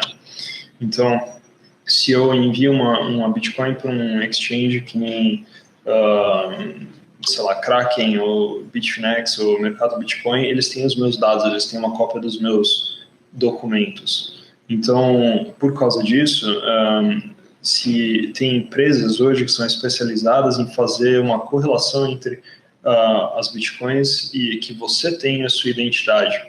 E elas conseguem daí assim, por exemplo, identificar que tal usuário fez uma compra no mercado na Dark Web para drogas, porque as Bitcoins foram apreendidas desse mercado e eles conseguem descobrir que essas Bitcoins vieram do exchange tal, do número da conta tal. E como essa exchange normalmente, hoje em dia, por causa de regulamentação, eles estão fazendo esse tipo de análise, eles têm os seus documentos e eles conseguem daí relacionar que você fez aquela compra. Isso é um problema de privacidade grande, principalmente para o futuro de Bitcoin, porque, no final das contas, Bitcoins é uma maneira de você fazer pagamentos sem censura e sem intermediários. Então, se você lembrar, um dos primeiros usos reais de Bitcoin, assim, que realmente mudou o mundo, quando a Visa e a Mastercard pararam de processar pagamentos para o Wikileaks, o Wikileaks começou a aceitar o Bitcoin. E foi graças àquela Bitcoin que eles conseguiram se manter no ar. Hoje você tem vários serviços e várias organizações mundiais que sobrevivem por causa de doações. Algumas delas fazem coisas ilegais. Um dos grandes exemplos que eu gosto de dar, vocês conhecem Sci-Hub? Eu já ouviram falar de Sci-Hub? Peraí, deixa eu sair isso aqui.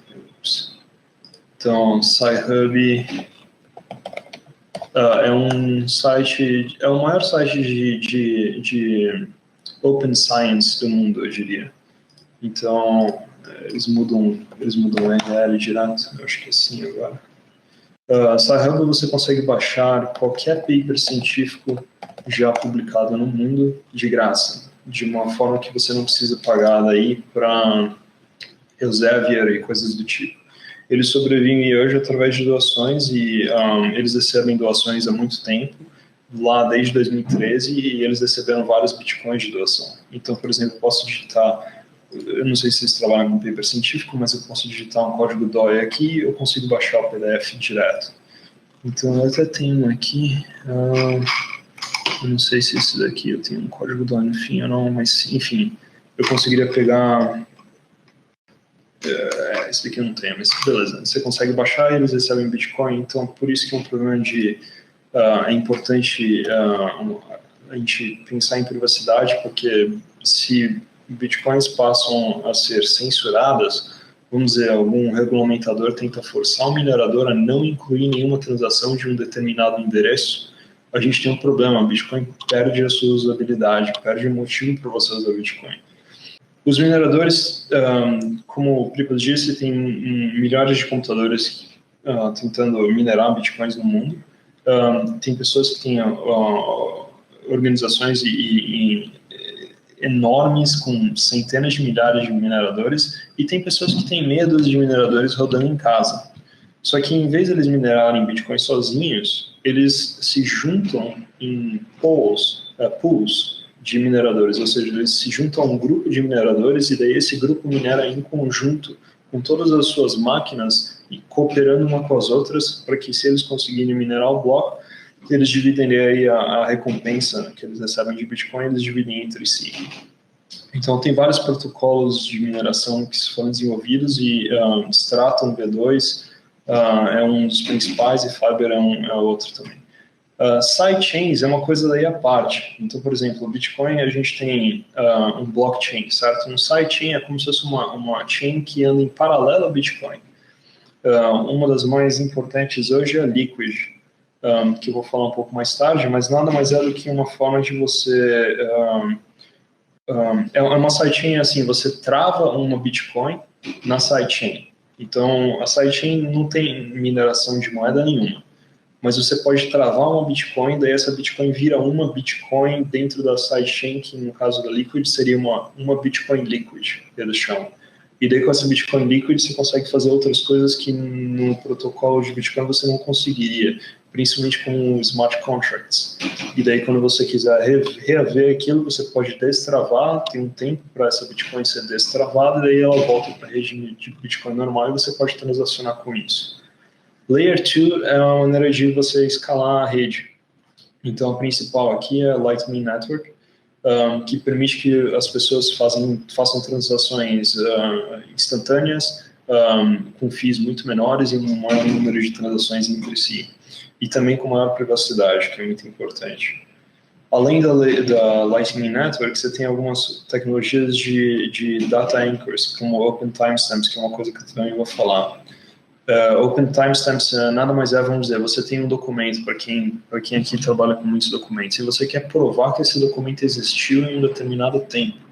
Então você faz uma hash do documento, então lembra o que o Pipas estava fazendo com o hashing, você joga esse documento dentro, você calcula uma hash desse documento, você faz uma transação e na parte de scripting, você coloca essa hash na parte do script. E daí eu consigo provar que aquele documento existiu naquele tempo. Por quê? Se o documento não existia, eu não teria como fazer a hash, certo? Mas como o documento existe, eu consegui calcular a hash e ele entrou num determinado bloco da Bitcoin que tem um timestamp, porque como o bloco a cada 10 minutos, você consegue ver o horário que o bloco foi gerado e está copiado no mundo inteiro. eu tenho como provar facilmente, por quase de graça, por uma questão de centavos, eu consigo provar que aquele documento existiu naquele determinado tempo.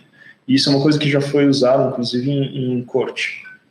Inclusive pelo próprio criador do Open Timestamps. Ele foi processado e ele estava ganhando o caso, no fim eles fizeram settlement, mas ele estava conseguindo provar que determinados documentos existiram no passado porque ele usou a própria tecnologia que ele criou. Fora isso, tem outras questões que foram criadas. Então, por exemplo, Schnorr Signatures permitiu que a gente pudesse ter multi-signature wallets, que eu já vou explicar o que é. Mas, de uma forma geral, essas melhoras de performance e usabilidade diminuem o tamanho da transação e tornam o bloco mais eficiente para caber mais transações dentro do próprio bloco. Mesmo que seja 1,5 MB, você consegue daí incluir um maior número de transações dentro. Eu vou sair desse diagrama, não sei se eu dei um overview geral, mas na real o que eu quero fazer com isso é demonstrar para vocês coisas que a gente pode hoje, como empreendedores, como a gente pode usar o Bitcoin no nosso dia a dia e nas nossas empresas e, de fato, não só transacionar com Bitcoin, mas providenciar valor para os nossos clientes e para nós mesmos, né? Esse que é mais meu objetivo hoje aqui. Deixa eu só alterar isso daqui. Eu não sei se alguém tem alguma pergunta por enquanto. Por favor, fiquem à vontade. Então, aqui o exemplo você vê uma pessoa e uma padaria tentando abrir uma carteira em conjunto onde a pessoa está colocando 0,005 bitcoins dentro dessa carteira e a padaria está colocando 0 porque ela está vendendo pão para você, né? Então a gente chama isso de um canal de Lightning Network. Você vai ver bastante um channel, Lightning Network Channel. Quando você cria essa carteira e eu faço esse depósito, antes de eu fazer esse depósito, a padaria vai assinar uma transação me reembolsando o valor que eu estou pondo na carteira. Então eu tenho a segurança de que, como ela me dá essa transação não vai ser enviada para a rede de bitcoins, vai ficar só comigo essa transação. Então, a qualquer momento que eu quiser minha Bitcoin de volta, vamos dizer, eu criei o canal, coloquei esse dinheiro lá, a padaria está lá, mas a padaria, não gosto dessa padaria, resolvi mudar de ideia, eu vou comprar numa outra, não quero mais fazer negócio com essa, quero fechar esse canal. Eu posso daí pegar essa transação que eles me enviaram antes da gente criar, no momento que a gente estava criando a carteira compartilhada, eu uso daí eu faço um broadcast dessa transação que ela já tinha a assinatura dela, da chave privada dela, e eu consigo daí recuperar o meu dinheiro sem precisar da padaria. Mas vamos dizer que eu quero usar essa padaria. E eu paguei uma conta de 0,0005 bitcoins. Então eu assino uma transação para a padaria dizendo, o novo balanço agora é uma transação que é 0,0045 bitcoins que vai para mim, 0,0005 que vai para você. Ela assina a transação, eu assino a transação e ambos de nós temos uma cópia das duas assinaturas. De tal forma que a gente não envia essa transação de novo para o resto da rede, a menos que a gente queira fechar o canal. Então, por causa disso, nesse passo, eu posso fazer tantas transações quanto eu quiser, desde que não excedam o valor do balanço, né, que a gente tem entre nós. Então, eu posso pagar a padaria todo santo dia até ou o balanço acabar ou a gente cansar e resolver trocar de padaria, o que for, eu posso fechar desse canal. Só que uma vantagem disso não só eu posso fazer o pagamento para a padaria, mas vamos dizer que, eu tive um problema com o produto que eu comprei, eu quero um reembolso. A padaria pode processar um reembolso para mim no mesmo instante, fazendo uma transação de novo, mas me dando crédito em vez de só tirando crédito de mim. E daí, no fim, o balanço fica diferente e a gente guarda essa transação, ambos de nós. E daí, no momento que a gente quiser fechar o canal, pode ser, inclusive, o canal pode fechar automaticamente depois de um determinado tempo, mas normalmente você deixa ele aberto, porque não faz sentido fechar só por fechar, e daí você acerta o balanço e pronto. No caso aqui, eu peguei de volta 0,045 bitcoins e a padaria ficou com 0,005 bitcoins. Por causa disso, através disso, com Lightning Network, a gente tem inclusive o paper aqui, eu acho que é bom eu colocar esse paper na apresentação, no share notes aqui, para quem quiser ver mais. Eu consigo fazer um número de transações com a garantia de que essas transações vão estar inclusas na rede, porque, afinal de contas, é uma carteira onde ambos de nós temos chaves privadas e eu tenho a assinatura das duas chaves privadas dizendo que aquela transação aconteceu. Como eu guardo isso e eu faço backup desse histórico, em qualquer momento eu posso enviar isso para a rede e, eventualmente, depois da transação ser processada pelos mineradores, eu vou recuperar essa Bitcoin. Então, você tem uma garantia é quase a mesma garantia de on-chain, só que é off-chain. Ou seja, eu não preciso esperar os 10 minutos, eu posso simplesmente assinar, pegar a assinatura da padaria e guardar isso. E eu tenho basicamente quase a mesma confiança de que, a menos que eu perder esse backup, eu tenho isso garantido. Fora isso, um negócio legal do Lightning Network é que você consegue fazer routing. Ou seja, eu consigo fazer, eu não lembro onde que vai estar isso, mas eu consigo fazer, por exemplo, vamos dizer, o Flávio tem um canal aberto com a padaria, eu tenho um canal aberto com a minha padaria, só que ambas as padarias têm um canal aberto com a mesma exchange, e eu quero transferir dinheiro para o Flávio, eu consigo fazer um pagamento para o Flávio desde que ele tenha balanço a receber. Entende? Desde que o balanço deles, a padaria tenha balanço do lado dela, e daí eu consigo fazer uma transferência direto para o Flávio. E no final das contas, na ótica da minha padaria, tudo que eu estou fazendo ela está debitando o dinheiro do meu canal, creditando no canal da exchange dela, a exchange só está fazendo de uma padaria para outra, a outra padaria está falando, beleza, meu exchange no meu canal com a exchange, eu estou recebendo esse dinheiro, estou recebendo esse dinheiro e estou transferindo para o Flávio. E daí o Flávio vai poder usar esse dinheiro para fazer um pagamento com outra pessoa, por exemplo. Então tem uma maneira de você fazer routing dessas transações, desde que os números de canais tenham canais suficientes entre uma pessoa e outra. Hoje a rede está bem saudável, você tem uma média de 3 a 5 canais por pessoa. Eu não lembro agora os números direito, eu vou falar besteira, na verdade. Mas você consegue fazer hoje esse routing de uma maneira bem eficiente, que é fantástico.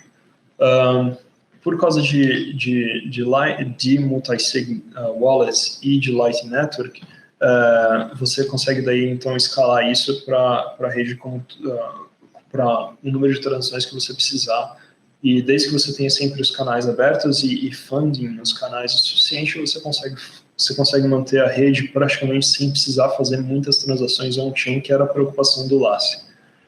Agora, voltando um pouco, uma das outras vantagens de multi-signature wallets que a gente tem hoje é organizações, por exemplo, você tem a sua empresa, você tem uma board of directors, a empresa tem reservas em Bitcoin. Você pode fazer de tal forma onde não só é transparente para todo mundo da empresa qual é o endereço, quanto que vocês têm de Bitcoin, e vamos dizer que você tenha 3 diretores, você precisa da assinatura dos 3 diretores para poder movimentar essas Bitcoins, e você consegue então ter uma transparência dentro da sua própria empresa, e se você é uma ONG ou uma organização sem fins lucrativos, você consegue ter uma transparência com terceiros, ou seus doadores, ou outras pessoas que não fazem parte da organização. Então, Bitcoin, de certa forma, aumenta a transparência, mas como eu disse antes, você também precisa, em alguns casos, você pode ter esse nível de transparência, mas você também precisa ter privacidade. Eu não sei se alguém tem mais alguma pergunta. Vocês, por favor, me interrompam a qualquer momento. Fora isso, eu acho que seria legal a gente falar um pouco de quais tecnologias que a gente tem hoje que está disponível. Vamos dizer, você quer instalar uma carteira ou você quer receber pagamentos no seu site, ou você quer receber Bitcoin. uma das maneiras mais simples que eu recomendaria, se você não tem absolutamente nenhum conhecimento, que é só explorar, tem alguns serviços muito bons. Como o Flávio disse, a ideia no futuro não é cada pessoa ter o seu node de Bitcoin, mas é vocês estarem usando Bitcoin sem nem mesmo perceber que vocês estão usando Bitcoin. E esse daqui é um site que eu posso recomendar, chama OpenNode. Eles permitem que você receba Bitcoin e trave o valor do Bitcoin em moeda local, inclusive em reais. Eu nunca usei eles no Brasil, não sei como eles fazem no Brasil, mas pelo que entendo, eu acho que eles recebem o Bitcoin por você e no mesmo instante faz já a conversão numa exchange por real.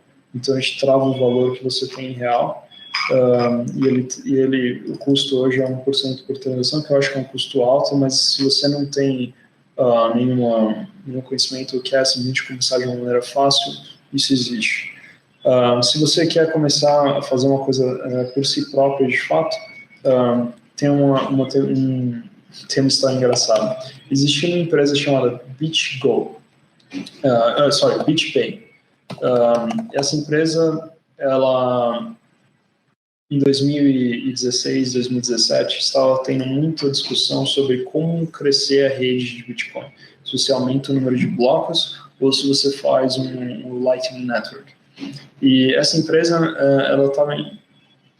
ela estava tentando focar no resultado de curto prazo deles, e eles tentaram forçar os desenvolvedores de Bitcoin e os seus clientes a apoiarem a ideia de aumentar o bloco, ao custo de que o bloco tinha aumentar e mais pessoas ia se tornar menos acessível para demais pessoas no mundo usarem Bitcoin ou começar um servidor de Bitcoin porque você ia precisar de mais storage. Então essa empresa ela usou algumas táticas bem baixas, ela atacou pessoalmente alguns desenvolvedores, ela financiou campanhas de trollagem no Twitter e outras coisas, e ela começou a quebrar a compatibilidade dentro do protocolo. Então ela implementou um sistema de endereços que não era compatível com o sistema de endereços do Bitcoin. Você precisaria usar ou a wallet ou o software deles para poder usar isso. Isso foi um problemaço, porque é como se você estivesse no meio da implementação de TCP/IP e daí alguém dizendo, não, a gente vai fazer IPv6 sem nem sequer ter terminado, ou IPv4 nem sequer estar relevante, como se você forçasse do nada todo mundo a mudar para IPv6, um negócio que era incompatível com routers da época. Seria quase um ataque desse. Um dos desenvolvedores de Bitcoin se revoltou e ele falou, eu não lembro agora as palavras direito, mas ele basicamente falou, eu vou acabar com vocês. E ele criou um software open source chamado BTC Pay, BTC Pay Server, onde eles substituíram toda a API que a BitPay criou, que o nome da empresa era BitPay. Toda a API que eles criaram, ele copiou a API, transformou em um software open source, onde daí você pudesse rodar o seu servidor com a sua wallet de Bitcoin, com o seu cliente de Bitcoin, que se chama BTC Pay Server. Então, qualquer um dos clientes deles, se eles quisessem sair do BitPay, o custo de alterar, de sair, o custo de lock-in do BitPay foi para zero. Porque você tem uma API que é 100% compatível. Era simplesmente você altera uma URL, altera duas configurações no servidor e pronto. Você já está rodando seu próprio software. O que eu acho que é interessante. Fora isso, tem algumas coisas muito interessantes que as pessoas não sabem hoje. E eu acho que uma das coisas mais legais, que é um negócio que eu vi funcionando pessoalmente em Berlim, num bar em Berlim, é o primeiro bar no mundo, a primeira loja física no mundo a ter aceitado Bitcoin. Isso daqui é um POS que aceita Lightning Network. Custa $55, roda software open source, é tudo open source. E a gente pode... deixa eu ver se eu consigo fazer isso assim. Peraí, melhor eu colocar esse vídeo na própria apresentação aqui. Só um segundo. Então, isso tudo aconteceu em segundos, como você pode ter visto. E é inteiramente open source e custa $55. Uma outra tecnologia que um colega meu criou chama Raspberry Blitz. Então, nada mais é do que um Raspberry Pi com uma tela touchscreen e um SSD de 1 TB embaixo. Você consegue comprar isso até numa caixinha legal própria para POS por €350, shipping global. Dá para você fazer mais barato do que isso, obviamente, se você comprar suas próprias peças. Mas ele tem uma solução completa com não só carteira de Bitcoin, a questão do CoinJoin, que é o que eu te mostrei para aumentar a privacidade. Ele consegue ter Lightning Network, ele consegue configurar para usar Tor, de tal forma onde daí você aumenta ainda mais a privacidade das transações, tanto para você como para seus clientes. Ele consegue mostrar, se você plugar um Kindle nele, ele consegue inclusive mostrar qual é o preço para as pessoas que estão ali no bar conseguirem enxergar de longe o preço. E ele é compatível com todas as carteiras de Lightning Network e Bitcoin. Você consegue daí fazer um pagamento no POS direto com isso, e é extremamente barato em termos de custo de hardware, porque tudo isso é open source. Inclusive, tanto o Raspberry Blitz como esse device, eles são compatíveis com o OpenNode. Aliás, o Raspberry Blitz não.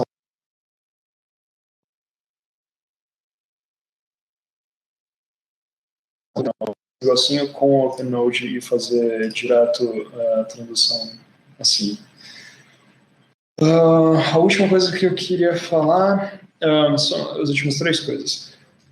Vamos dizer, você está num país, no meio do nada, você mal tem acesso à internet. Hoje, você nem sequer precisa de internet para conseguir usar Bitcoin. Porque a Blockstream, que é uma das principais empresas que investem em infraestrutura para Bitcoin, conseguiu criar um sistema de satélites ao redor da Terra, que hoje conta com mais de 6 satélites, 6 satélites, tem coverage global, basicamente, onde você consegue receber todos os blocos, à medida que eles são minerados, você consegue manter o seu node em sync, sincronizado com a rede de Bitcoins, e se você quiser fazer uma transmissão, você pode pagar, usando o Lightning Network, você consegue pagar o satélite para enviar a sua transação. E é uma coisa que custa centavos. Então, isso aqui é millisats. Então, é 0,001 satoshi para fazer essa transação que eles estão pagando. E você, inclusive, consegue enviar mensagens, não apenas transações, você consegue enviar mensagens. E teve pessoas já que enviaram quase que um livro inteiro via satélite para o mundo inteiro, sem depender da internet, usando puramente Bitcoin e uma antena de satélite, dessas da DirecTV ou coisas do tipo. Fora isso, a Blockstream também criou a Liquid Network. A Liquid Network, como eu tinha comentado antes, é uma sidechain. Ela faz settlement entre traders e exchanges, entre outras coisas. É meio difícil explicar ela, mas basicamente você pode, por exemplo, criar um token na Liquid Network que representa o seu, como é que fala, o seu título de propriedade da sua casa, ou a sua própria empresa, ou coisas do tipo. Então você consegue tokenizar itens ou assets e colocar aqui, e em vez de eu fazer uma transferência física do meu título, eu posso fazer a transferência primeiro de uma maneira virtual usando a Liquid Network, onde a jurisdição aceita esse tipo de transação, daí você consegue fazer esse tipo de transação. E por fim, o último, o que eu tinha falado de Open Timestamps antes, eu tenho até como fazer um exemplo aqui live. Deixa eu alterar a minha share desktop inteiro. Vocês estão vendo agora no desktop? Ótimo. Eu criei um arquivo. Eu criei essa apresentação hoje. E eu vou usar o timestamps para provar que eu criei esse arquivo hoje. Então, esse arquivo está salvo no meu computador. Eu, na verdade, já fiz a transferência para o para a rede do Open Timestamps, que usa Bitcoin, e ele me gerou esse arquivo que é hoje.txt.ots. Se eu quiser verificar que esse arquivo existiu hoje, eu posso jogar aqui essa resposta do servidor, jogar aqui o arquivo que eu mandei, ele vai pegar a hash desse arquivo, ele vai pegar a prova de que esse arquivo foi feito e ele vai me dar o resultado. Na verdade, eu fiz esse upload, mas a transação ainda está unconfirmed. Então, a transação, o testamento de que esse arquivo existia hoje ainda está pending, porque eu não fiz tão cedo. Eu fiz 25 minutos antes de começar a apresentação do Pripas. Então, mas, por exemplo, se eu tivesse feito isso ontem, você poderia ver que esse arquivo, quando que ele existia na rede. E aqui estaria escrito que existe desde ontem esse arquivo na rede. Então, para documentos, isso é extremamente simples de usar, é gratuito de usar. Você pode rodar o seu próprio node de Open Timestamps. Esse daqui funciona por doações. E você pode atestar todos os documentos da sua empresa, por exemplo, que eles existiram em algum determinado tempo, em algum determinado momento no tempo. E tudo isso são, de novo, tecnologias que são criadas em cima de Bitcoin, que são com Bitcoin, usando Bitcoin como protocolo, e que a gente pode usar hoje para aplicações reais no dia a dia. Eu acho que as mais interessantes são essas que eu mostrei, tem outras coisas, obviamente. Tem a mais recente, que eu acho que é mais próxima que a gente está discutindo muito nos grupos de Bitcoin. Tem essa empresa que foi criada por um cara, Jack Mallers, acho que é o nome dele, que chama Strike. Eles estão fazendo global remittance, então envio de dinheiro global via Bitcoin, mas de uma maneira que a pessoa nem percebe que eles estão usando Bitcoin. Então você deposita em dólar, transfere para alguém na Europa em euro, por exemplo, e a pessoa recebe em euro lá. Você tem o seu crédito aqui ainda em dólar, você nunca comprou dólar, nunca comprou euro, vamos dizer, ou em real, vamos dizer, a gente está no Brasil. Então você faz um depósito em real, envia dinheiro para um amigo seu que está na Europa, pagando ele em euro, só que na sua conta você só vê transações em reais e na conta dele ele só vê transações em euros. E por trás disso, o que eles estão fazendo? Eles estão usando o seu real, comprando Bitcoin aqui no Brasil, na exchange, instantaneamente, fazendo a transferência de Bitcoin para a carteira da exchange na Europa e vendendo aquela Bitcoin por euro e acreditando na conta do seu amigo. Então, eu acho que é uma das coisas mais interessantes. A última empresa que a gente começou a discutir 2 semanas atrás, mas é uma das coisas mais interessantes no momento, fora a Lightning Network. Eu acho que é isso. Se tiver curiosidade, eu tenho um paper que a gente fez isso em 2014, só que a gente decidiu abandonar o projeto porque no Brasil é considerado uma compensação privada de câmbio da cadeia inafiançável. Então ainda tem um regulatório em relação a isso, mas eu te passo o paper depois, como curiosidade. Legal, pode ser, perfeito. E eu gostaria de ver isso, sim. Eu acho que, assim, hoje, deixa eu desligar o screen share. Hoje a gente tem o protocolo em si está muito robusto, tem muita coisa que a gente pode fazer, mas ainda falta gente arriscando, gente colocando dinheiro e tentando fazer as coisas acontecerem. Hoje você consegue ter transações instantâneas, você consegue ter point of sale, um custo de hardware praticamente de graça. Imagina, $55 por POS, com um servidor que você vai deixar lá rodando, vamos dizer, mais $300, e você tem um sistema completo de informática que você precisa para receber Bitcoin dentro da sua loja. Um restaurante, por exemplo. E você viu a velocidade da transação, é quase instantânea. É uma questão de você escanear o QR Code e finalizar a transação. E, além disso, coisas que em Open Timestamps, eu acho que é mais isso que eu queria mostrar para vocês e mostrar que não é tão difícil. Não sei, alguém tem alguma pergunta? Alguém quer comentar alguma coisa? Não sei o que vocês acharam da conversa. Eu queria refresh de um monte que não estava mais acompanhando. Obrigado. Imagina. Não sei se ficou claro para todo mundo. Rafa, obrigado.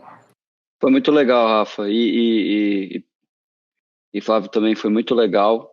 Puta, deu uma visão.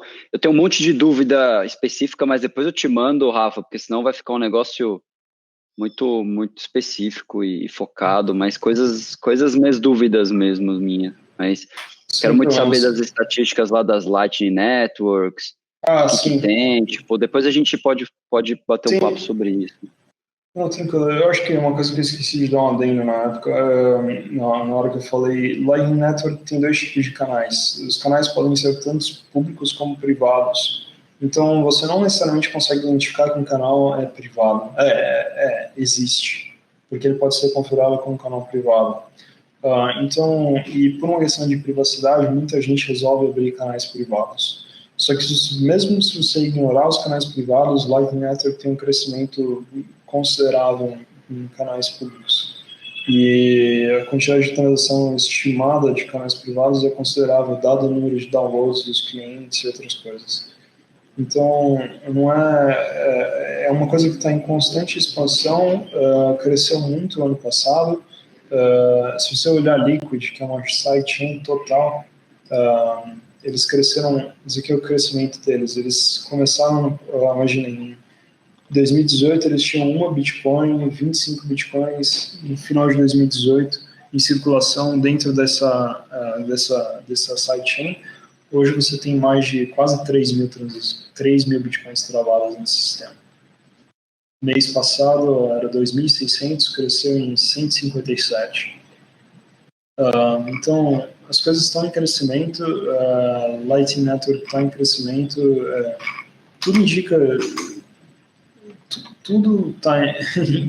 Eu acho que eu não conheço nenhuma estatística que mostra que a rede está decrescendo, de qualquer forma. Mas acho que é isso. Eu achei que eu estava com screen share, não estava. Sorry. Não, mas excelente. Obrigado, Rafa. Show, foi show. Valeu. E pessoal, nos vemos